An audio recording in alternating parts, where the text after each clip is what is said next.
Join us on a journey to discover the Buddhist way of life. Dr. Robert A.F. Thurman has been a college professor and a writer for 30 years. He holds the first endowed chair in Indo-Tibetan Studies in America. Dr. Thurman is the co-founder and president of the nonprofit organization Tibet House, New York. Dr. Thurman was the first Western Tibetan Buddhist monk. He has shared a 35-year friendship with the Dalai Lama. What is Tibetan Buddhism and how does it differ from other types of Buddhism? We asked Dr. Thurman.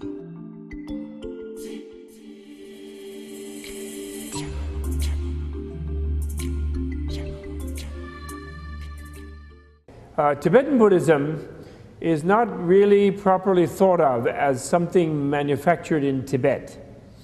What it really is that in the last period of Indian Buddhism, which we could date from about 500 of the Common Era to 11 or 1200 of the Common Era, before Buddhism sort of disappeared in India, in that last period, the Buddhism of the great monastic universities of India, Nalanda, Vikramashila, there are many of them, Otantapuri, and the curriculum, and especially the connection between Theravada Buddhism, Mahayana Buddhism, and Vajrayana Buddhism.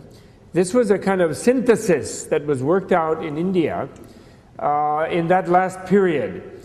Before 500, there wasn't really much Tantra, Vajrayana, and so it was only really the type of Buddhism mainly that went to East Asia, was mainly the synthesis between Theravada and Mahayana.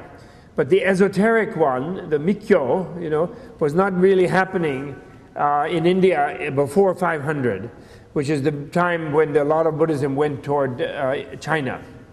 So Tibetan Buddhism really reflects how Buddhism developed in India in the last 500 years of the period of Buddhism's flourishing in India. And then the Tibetans preserved that, and they continued it, and they refined it. So when people ask, like, what is Tibetan Buddhism? You have to say what Tibetan Buddhism is it's like a treasure box of all of the varieties of Buddhism. They have like Zen Buddhism, they have Pure Land Buddhism, they have Mikyo Buddhism, they have monk Buddhism, Theravada Buddhism. So they have all of the varieties kind of collected in a box. And then they use them all in a certain type of integration.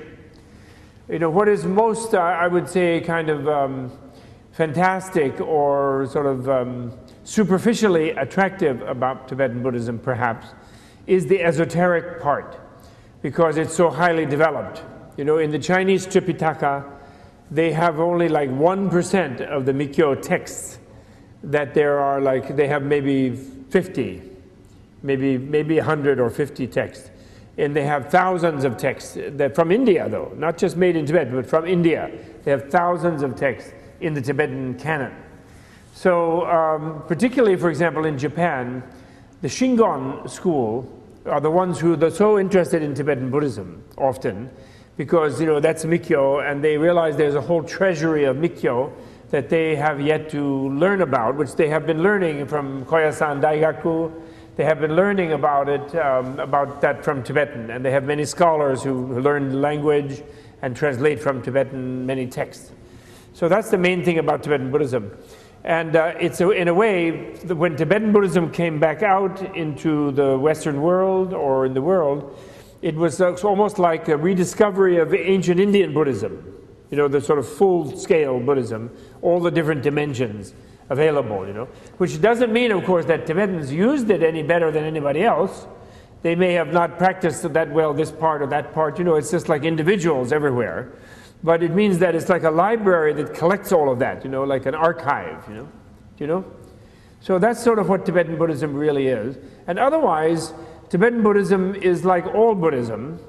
It is basically a method of opening the wisdom eye, which means developing a better understanding of the world and of yourself in the world, so that you will have a better life, basically, and not just one life. Since you're stuck with having many lives, they better be better. Since you're going to be many lives, you don't want to have any bad ones.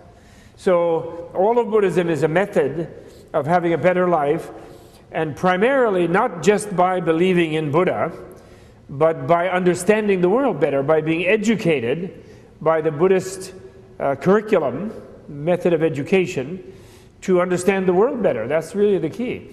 And for example, in my case, that's why I'm very comfortable with my interest in Buddhism, teaching in a university, because people go to universities to understand the world better and to understand themselves better. Teaching about Buddhism and teaching Buddhism are really quite close. So I'm very comfortable there in a way, rather than teaching in a church, Although Buddhist priests do a good job and they do a useful function, and as a religion, Buddhism can be useful. But the key point is, Buddhism is more than a religion. It has a whole ethical side and it has a whole scientific side, scientific about the mind. To discover reality, that's the main drive of Buddhism, So Tibetan Buddhism is the same as other types of Buddhism in that that's the main point of it, is to become awakened to the nature of reality, and when you do, then you are happier. That's Buddha's promise to the sentient beings, is that if they know more and they get rid of ignorance, then they have more knowledge, they will be happier. But then within that, of course, over the centuries, in different Buddhist countries, the Buddhist teachers developed many methods of how to become more aware, which they're useful for many different kinds of people, because people are so different. And they practiced those and taught those in many different countries, many different languages, different cultures, different types of people, high people, low people, middle people. It's very fortunate for Buddhism in the world that Tibetan Buddhism came out of Tibet and became more well known, so that people would have a broader idea of the many various methods that Buddhism uses to teach people. Dr. Thurman further talks about the profound relationship between Tibetan Buddhism and Tibetan culture. And one thing that's very interesting about Tibetan Buddhism and about the culture that developed to enshrine Tibetan Buddhism is that the Tibetan people, I think, became so deeply immersed in the teaching of karma that they became, it was like Darwin. Like modern people have a Darwin, and a feeling about biology of life, the way life works. So the Tibetan Buddhists see karma theory sort of like their own Darwin, evolution. You are human now, you are a horse in another life, you can even go into hell, you can go into heaven, you go back and forth, the whole way that they understand karma, I even like to translate karma as evolution. But they became so much like that they lost a little bit concern about their ancestors.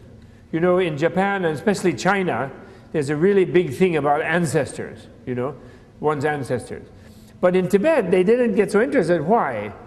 Where is grandpa? Your great-grandfather. Instead of making ritual to offer to grandpa in some heaven or something, grandpa is reborn. So you might be my grandpa, you see. I might be your grandpa because of karma, you see. So therefore, you don't make such a special thing about your own blood lineage, your own family lineage. You become more thinking of other beings as your family. Do you know what I'm saying?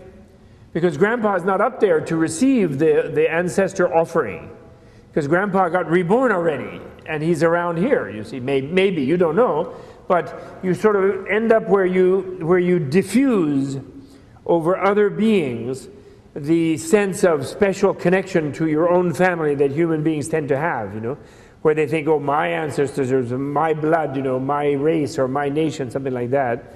But the Tibetans were very open about that because of their strong subscription to the teaching of karma.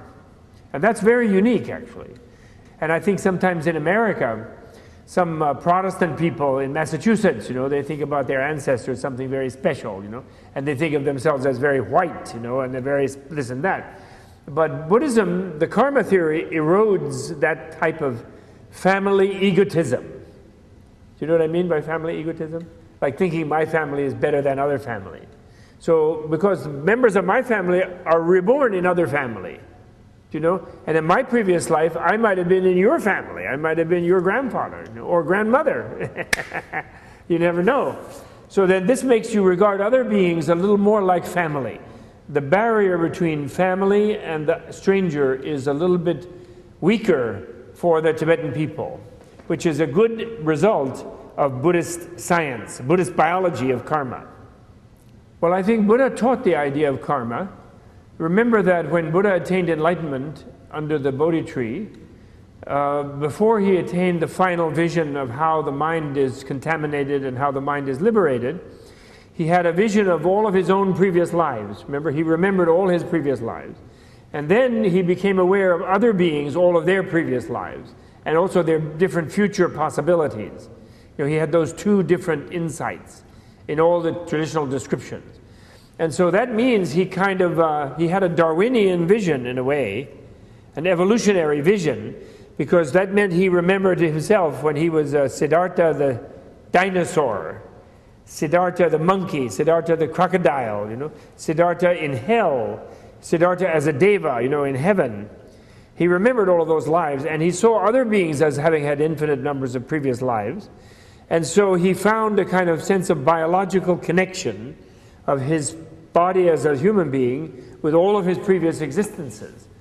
And so that's where the teaching of karma came from. He then said, well, that's reality, you know. That's the biology works like that, you know. Because the Buddhist view of karma is just like Darwin's theory, you know, but the difference is you have a mind, consciousness goes from life to life of the individual, not just the genes, you know. The genes also go and develop, the way Darwin says, but also one's own gene, like what they call the spiritual gene or the mental gene also goes. So it's almost a more completely absorbing biology than the materialistic biology, where you don't have, your mind is not involved, you know, because you don't really have a mind. Your mind is just your brain, you know. And so your genes build a body with a brain, but you don't really have a soul or a mind, a consciousness that is reborn. But the Buddhists have a consciousness that is reborn, definitely. So it's a different biology that includes the individual personal consciousness. Next week, we will ask Dr. Thurman about his involvement in Tibetan Buddhism. We hope you'll join us.